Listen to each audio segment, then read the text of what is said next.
Okay, so hello everybody. My name is Lucas. Today I'll be presenting an idea that we have in ZKM for cross-chain asset transfers without a breach. First of all, I'd like to be clear that I'm not claiming that this will be like end game for cross-chain interop. This is just like us blurring the differences between rollups and bridges and trying to experiment with these concepts, play a bit with the assumptions that we have in each of them. And this is interesting because we believe that we can make these assumptions real, so we might have something very good in the future. And well, I will start talking about bridges and rollups. I'll say that bridges enable asset transfers between different ecosystems, and here ecosystems mean everything that is settled over the same layer 1. So we have one layer 1 and several layer 2s running above it. This is what we consider an ecosystem. And the ecosystems, they have different types of security and infrastructure assumptions. For instance, security assumptions. The underlying blockchain might be proof of work based or proof of stake based. Infrastructure assumptions. We might have a rollup that is ZK or optimistic. We also have different throughputs to these different rollups. And both security and infrastructure assumptions, they have an impact in finalization time. And well, for instance, ZK rollups in general, they will be faster than optimistic rollups, almost by design, and this will have an impact in the finalization time. Also, whether the underlying layer 1 is proof of work or proof of stake will also have an impact in the finalization time. Okay, so I already emphasized these words. Here we have an ecosystem. An ecosystem is not equal to a rollup, but we can say that a rollup is contained in an ecosystem. We might have several layer 2s, but as long as all of them roll up to the same layer 1, we are inside an ecosystem. And well, I focus on cases where we have different ecosystems, so we are trying to bridge between blockchains that or they are layer 1s or they are layer 2s that roll up to different layer 1s, because if layer 1s, layer 2s, they are inside the same ecosystem, it's much easier to produce a cross-chain transaction. We can use native bridges. So let's assume that we have different ecosystems here. Here this rollup, it is ZK because well, it has provers. We have one deposit and one withdraw transaction. We can see that well, this transaction here, it is not being triggered. It is being observed by the sequencers. That's why this line is dashed. And we can also see that we only need the provers in withdraw transaction. We don't need the provers when we are depositing something, because we assume that the layer 2 trusts whatever comes from the layer 1. So yeah, whenever we have a transaction starting in layer 1 and finishing in layer 2, we can just like assume that it is correct. And when there is a transaction coming from layer 1 to from layer 2 to layer 1, we need to validate that statement and verify it in the layer 1. Of course, here we have like verification that is not in the slides. Like every transaction will go to a block and every block will be rolled up. So we assume that everything that is here at some point will pass through a prover to go to layer 1, but we don't need it here. And anyway, why we do rollups? We do rollups to try to concentrate everything that is computation expensive on the layer 2, and everything, the least amount of data that we need to make all of this work, we put this in the layer 1. So yeah, we send compressed data to the layer 1 and verify and generate this data on the layer 2. So basically we use the layer 1 only to achieve consensus about the data that is being produced on the layer 2. And well, in the context of two different ecosystems, we can see here that they are completely independent, both ZK. But what if we want to send something from one ecosystem to the other? Then this structure is not enough. We need to introduce a bridge here. And I know that bridges, they're not just layer 2, but I was lazy to make like a more complex diagram, so here they are. And here we have like a transaction that might come from a layer 1 or a layer 2, and here we because it's layer 2 only, we are doing a deposit, and then this transaction goes to the bridge relayers, which kind of get this transaction here. They keep observing this account. When they receive something, the relayers, they get this transaction and send to the other side. And this design works in general. People use it, people trust it, but it has a lot of issues depending on how big you are. For instance,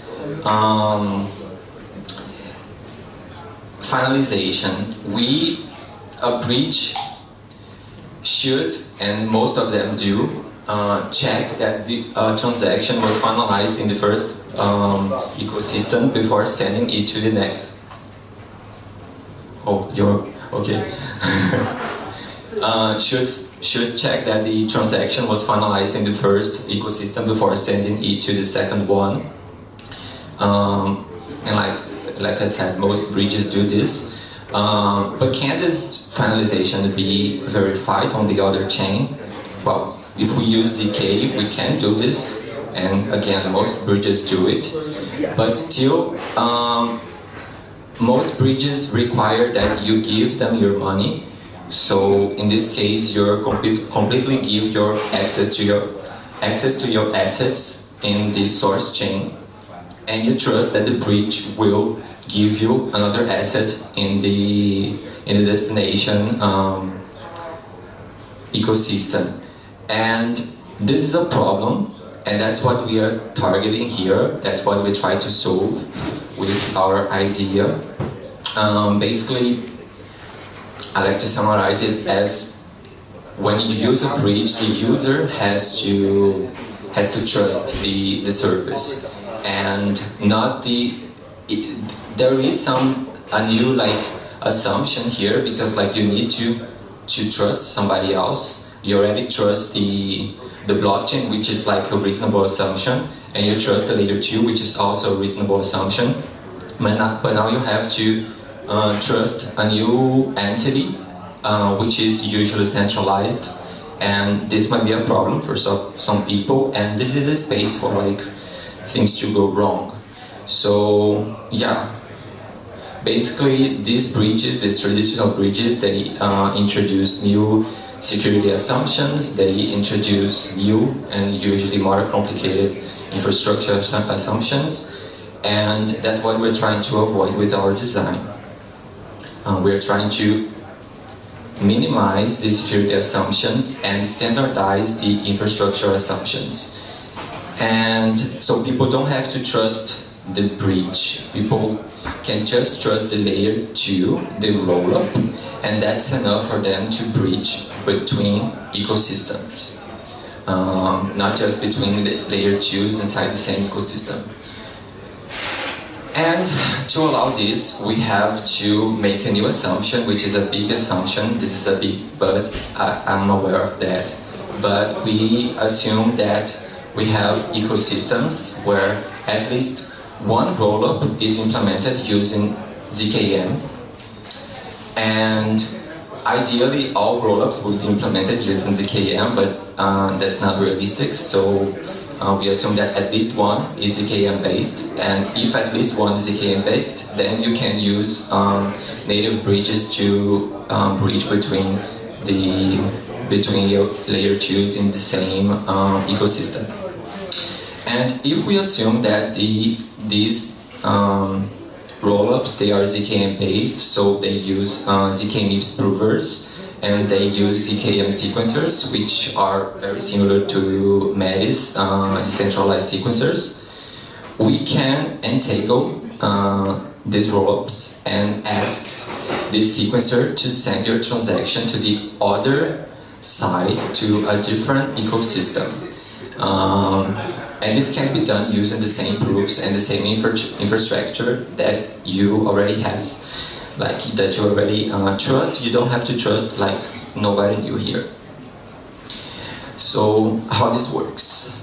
It works like in this diagram. Here basically we replace the bridge layer that was kind of a layer 3 by one withdrawal transaction and one deposit transaction, and everything else like happens behind this structure, and we kind of don't need to trust nobody new here, because the nodes that are being used, they are already the nodes that we trust in the rollup. So okay, here I have like a layer 2 to layer 2 cross-chain transaction. We have the source account here. It will basically do like a withdrawal transaction. We'll send the asset to the rollup contract that is being watched by this ZKM sequencer. ZKM sequencer will read this, ask the provers to produce a transaction. We'll send to produce a proof for this transaction. We'll send this proof to the rollup contract. We will verify it, and if the proof is accepted, we release the asset to the shadow contract. The shadow contract, it represents the entire set of ecosystems that are supported here. So it represents every other ecosystem at the same time. So the rollup contract releases the asset to the shadow contract.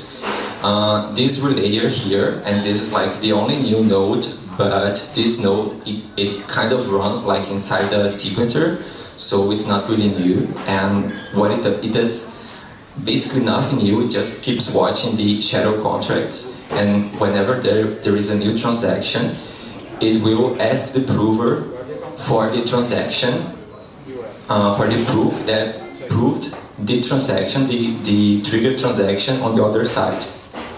So it will ask the prover here for this proof. And when this proof is given to the relayer sends this proof to the shadow contract.